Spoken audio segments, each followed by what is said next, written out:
कहानी ज्यादा लंबी नहीं है, कृपया इसको पूरी देखिएगा और लाइक और सब्सक्राइब भी कर दीजिएगा। कमेंट में बताइएगा कैसा लगा। एक शाम 3 चोर ढेर सारा सोना, चांदी और कीमती गहने शहर से चुराकर भागने में सफल रहे। छुपने की सुरक्षित जगह की तलाश में वे घने जंगल में चले गए। जंगल में उन्हें एक पुरानी झोपड़ी दिखाई दिया। रात तेजी से बढ़ रहा था और चोरों में से एक ने सुझाव दिया, दोस्तों, देर हो रही है और अब बाहर निकलना बहुत जोखिम भरा है, इसलिए आज की रात इसी कुटिया में गुजारते हैं, कल देखेंगे क्या करें। बाकी 2 चोर उसकी बातों में सहमत हो गए। कुटिया के पास जाकर देखने पर पता चला उस कुटिया में एक बुढ़िया रहते थे। चोरों ने फैसला किया कि चुराया हुआ सारा माल पास में पड़ी एक मिट्टी के बर्तन में रखकर इसी कुटिया में बुढ़िया को रखने के लिए देते हैं।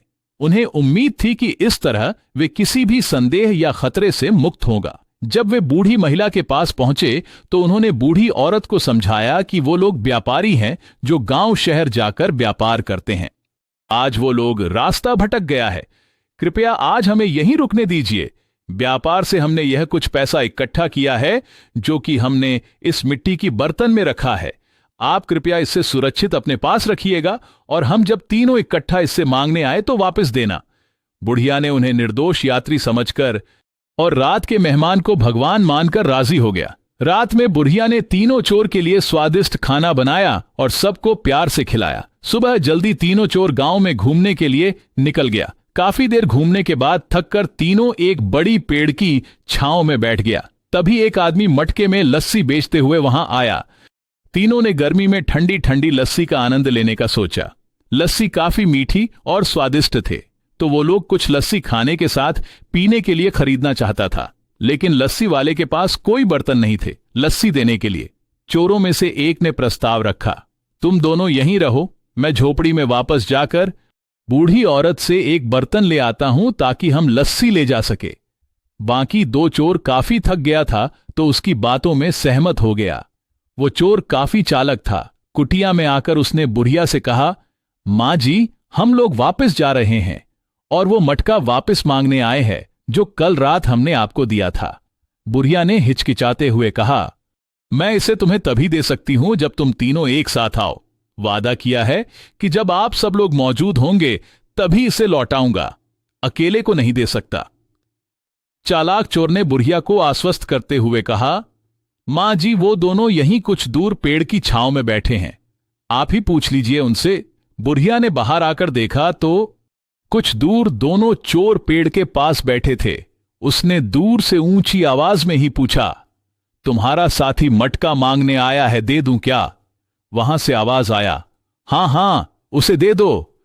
संतुष्ट होकर बूढ़ी औरत ने बर्तन सौंप दिया जो उन लोगों ने रात को रखने के लिए दिया था।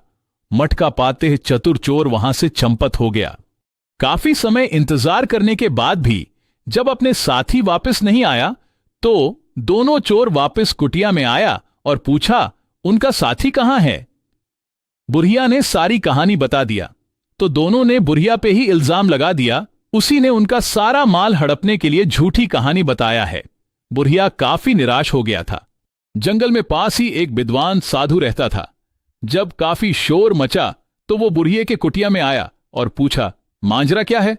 सारी बात सुनने के बाद विद्वान साधु ने कहा, ठीक है, मां जी ने कहा है ना, आप तीनों को एक साथ आपका अमानत वापस करेंगे, तो जाओ अपनी तीसरी साथी को भी साथ लेकर आओ। इकट्ठा आप लोगों को आपकी अमानत वापस दे देंगे। अगर मेरी बात मंजूर न हो तो हम पुलिस अधिकारियों को मामले की गहन जांच करने के लिए शामिल कर सकते हैं। पुलिस के उल्लेख पर चोरों के चेहरे पीले पड़ गए। परिणामों के डर से वे अपने गलत तरीके से कमाए गए खजाने को छोड़कर जंगल से भाग गए। विद्वान साधु ने बूढ़ी औरत से सतर्क रहने की सलाह दी, क्योंकि वह जानता था कि जो लोग दूसरों को धोखा देने की कोशिश करते हैं वे अक्सर खुद ही पतन का शिकार होते हैं।